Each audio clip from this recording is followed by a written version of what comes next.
Hey guys, welcome back to another Q and A. It is May 11th, 2020, and this week was an open Q and A. So, let's see what we have. All right, in what client situations or client assessments would you recommend or lean towards volume versus intensity when writing training programming? Like how Cutler trained versus someone like Dorian. Well, first off, I don't know if either of those are necessarily a good example. I know what you're saying because Jay Cutler, at least later in his career, or at least most of the videos and stuff that we'd seen, it seemed like he used more volume, and then obviously Dorian didn't. However, I'm sure either of them could have trained pretty much however with any type of stimulus, and they would have probably gotten a lot of good results. I mean, Jay had more muscle than most of us when he was 18, so but yeah, I understand the question for sure. So there are definitely a couple standout things that I would look at. First off, for a beginner that doesn't really have intensity established in terms of like how hard they can actually train, I'm probably actually going to intentionally add a little bit more volume into the program anyhow, a little bit more than I think they probably need, because I can pretty much assume they're not training quite as intensely as someone that's a little more advanced. And then I may quickly find out that I'm wrong. They may quickly find out that they're not recovering and that we need to use less volume. But even, I think it's important to understand too, even when you're programming in a higher volume program, it still requires a minimum amount of intensity to have, to cause adaptation to work. Now we know or at least it seems that we know from the research, if you want to go by the research, that it does not require failure necessarily, but it requires a minimum threshold, whether that's like a 6 or 7 out of 10 type of thing. So the other portion would maybe be the person's psychology, what they thrive doing. Personally, I like training intensely. I think it's really, really boring to train for 2 hours or whatever and just do sets and sets and sets of doing the same thing without doing, going to failure. That's just me personally. I've trained with more volume. I've done it that way.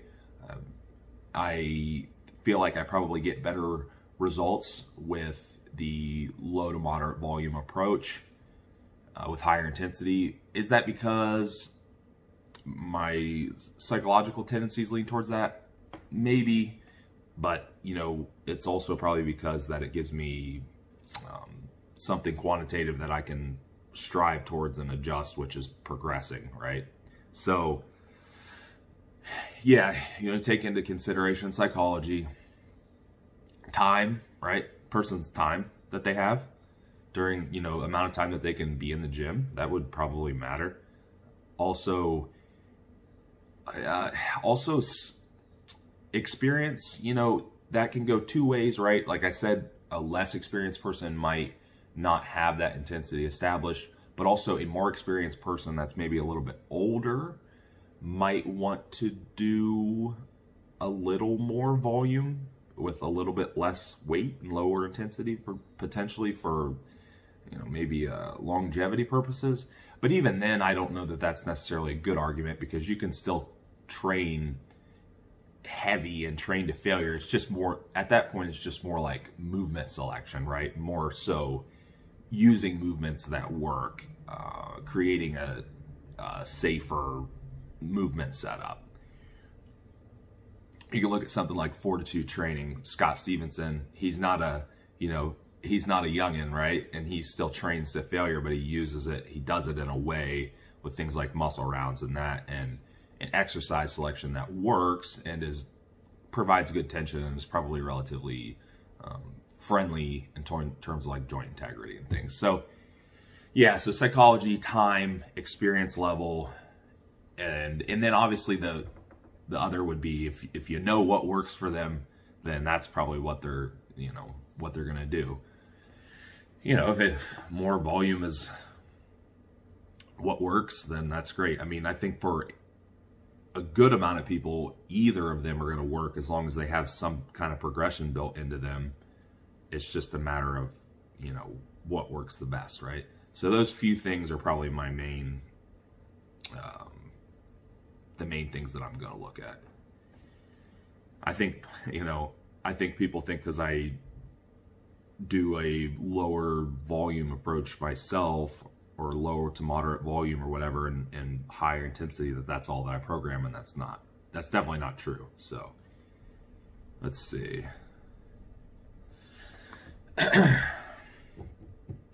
Dosing GH are bolus dosing 4 or 6 IU fasted cardio, or 3 with fasted, 3 pre-workout. Would it differ if it was pre-contest versus off-season? Yeah, it would definitely differ between the two. For one, so there's actually quite a bit to this. I'll condense it down into easy version, Cliff Notes version. So a couple things. Pre-fasted cardio, if you're using it pre-contest for free fatty acid mobilization, use it, releases free fatty acids. You burn those free fatty acids during your non-glucose intensive activities like steady state cardio. One thing that we know from the research is that right around probably 2-ish IUs, you get the maximal free fatty acid release. So going beyond that, you're probably not going to get any additional fat loss benefit. Doesn't mean, I'm not talking IGF or any of that. I'm talking, free fatty acids, right? Which that's the whole point for fat loss. Whether you use more, you might get more like water retention and stuff, right? But that's not what I'm talking about. So could you replicate that later in the day? Potentially.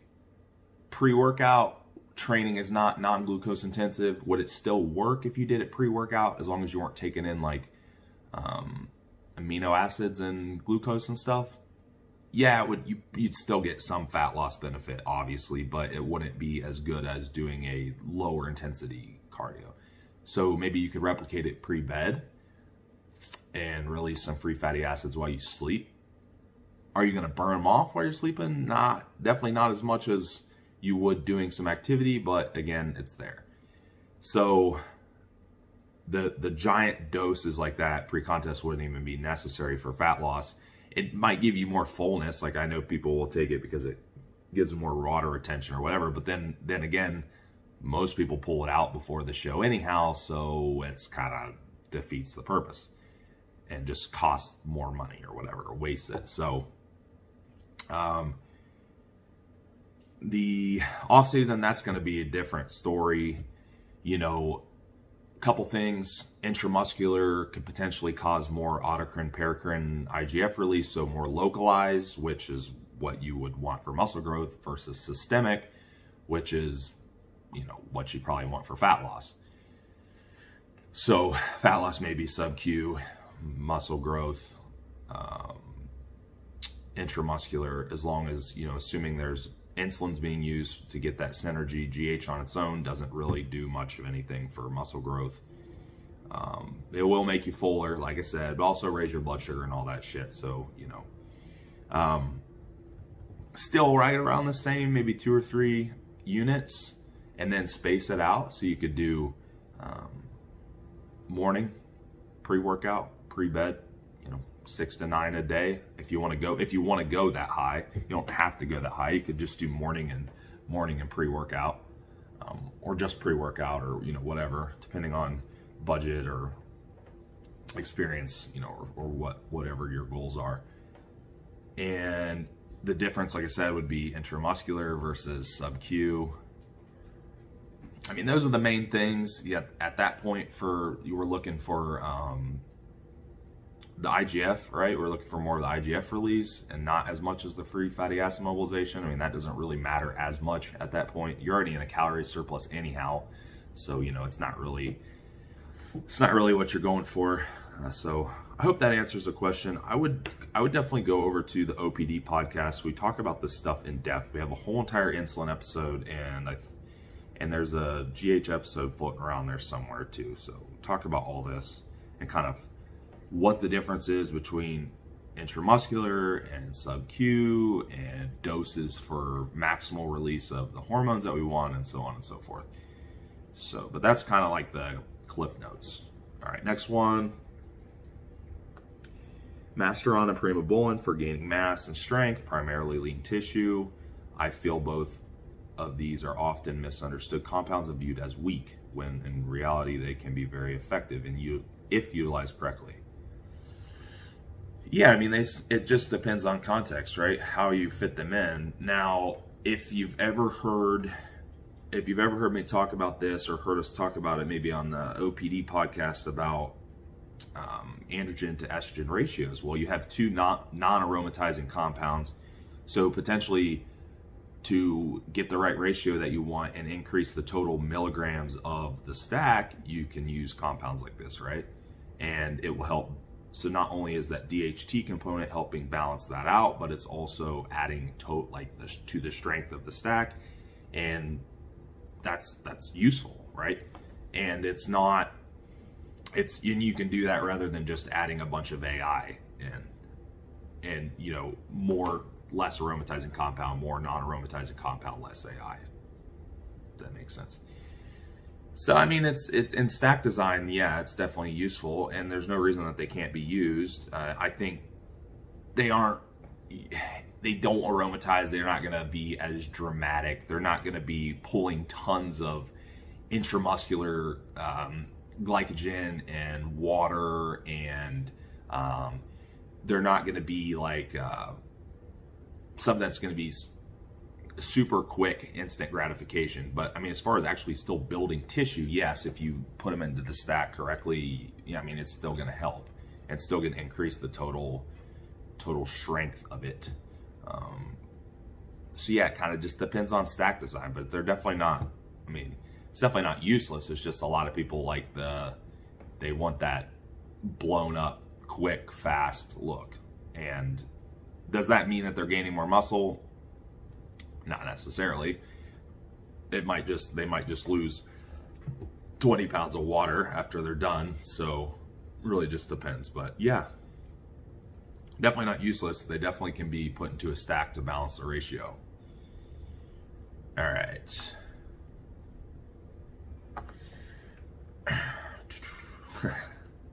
Oh no. Oh no. Hit the wrong button. Here we are. Dave Kallick with another death metal question. Who do you think has a beefier rhythm guitar tone? Trevor Paris from, I'm not sure if that's exactly how you say his name, from Obituary, or Scott Ian from Anthrax? Oh, goodness. I'm trying to think of their songs.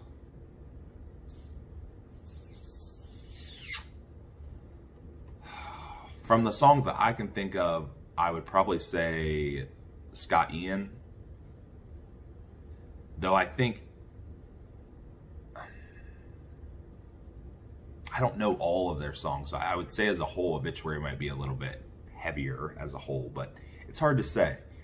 That's a good one. Hopefully he keeps asking metal questions. Every week we've had one, but we've kind of just answered them in the thread instead of put them on the video. But I'll do Dave's Death Metal Corner every Q and A now. All right, how do you determine how much of a jump to make in calories when weight stalls during a massing phase? And then the second part of that is from the same person. It's kind of the same thing. Your thoughts on reverse dieting versus recovery dieting post-contest. Are you more of a fan of incrementally increasing calories or making a large jump off the bat and regaining some body fat first? I feel like your opinion on this may have changed over the years, especially with how your post-show period went for you as compared to post-show rebounds in the past. Well, to be honest, this post-contest rebound was pretty similar to mine in the past. I've always went up pretty quick, and I've always super compensated pretty well. And a lot of that is just a product of my calories getting so damn low, and I'm so insulin sensitive. So I wouldn't say that this post-contest was necessarily any different. I just went a little bit further, you know, on the back end of it. But I mean, I've done it pretty similar in my last several contests because I kind of know that I'm going to need to move up quickly. And man, there's a lot of variables here. For one, I would go re-listen to, well, the person's probably already listened to it, but I'd probably go re-listen to the post-contest reverse dieting podcast for the Mind Body broadcast. Okay, so again, Cliff Notes version. There is no good answer for this. It's going to depend, for sure. For one, I want to know how harsh was their prep. What's their normal body fat set point? Are they way beyond what they normally are? If they're a person that's not very lean naturally and we've had to really push them and they are, you know, way beyond their normal body fat set point, all I'm doing by keeping them there and slowly increasing is just keeping that hole dug or digging it a little bit deeper, or taking much longer to get out of it, right? That type of person might need to come out of it a little bit quicker, potentially for health reasons. Now, what we run into here is the psychological component, right? People not having, you know, with like body image issue, right? Now, that's all fine and dandy. You can say, all right, well, we're going to give and take a little bit. We're going to take a little bit longer to come out of this because it's going to help with body image, help you mentally readjust. But at the same time, these same types of people that may need to come out of it quicker might be, their hormones might be off more, their hunger signaling and things. So they might start, they might have binges and things. It's just it's going to depend. Like it's really just going to depend on the person. What I do has nothing to do with really shouldn't have anything to do with what anyone else does. I mean, I treat every single person differently based on their prep, based on their normal body fat set point, based on what their muscle growth goals are, based on their health status. A male versus a female is going to be different. I mean, males also can form a lot of negative adaptations in prep. Females maybe even more so when we're talking about menstrual cycles and things. I mean, it really just depends. That's a question that has a ton of context that goes along with it. But I would go back and re-listen to that.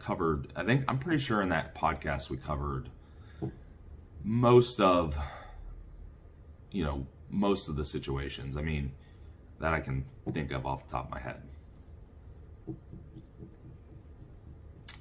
But next one, top 3 supplements to support the CNS for life. It says for life.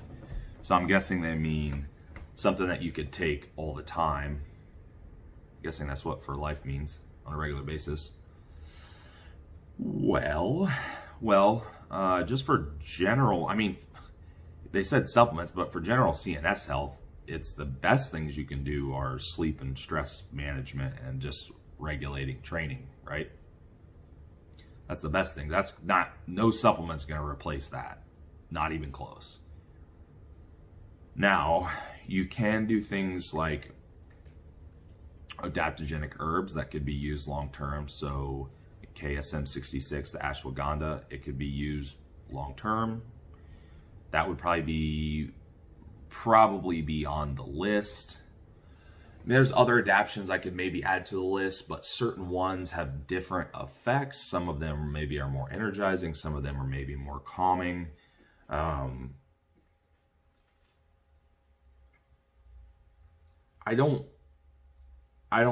probably couldn't even tell you 3 that I would put on the permanent list.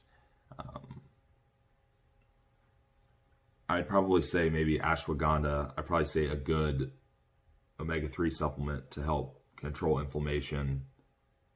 I mean, there's a million supplements that come to mind, but again, they're also goal-oriented. Maybe something like Relora or rhodiola or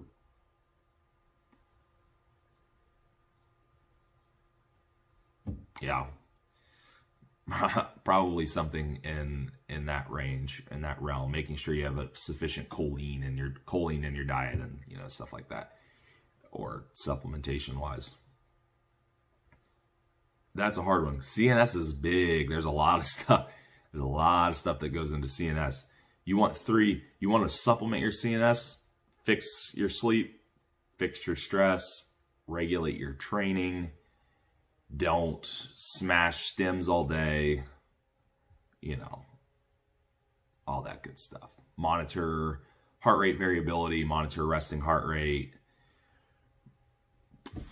I mean, you do those things, I mean, you don't need any supplements. And plus, like I said, there's no supplements that are going to replace those auto-regulatory lifestyle, factors. So I hope that is helpful. That is all the questions for this week, and I will talk to you guys next time.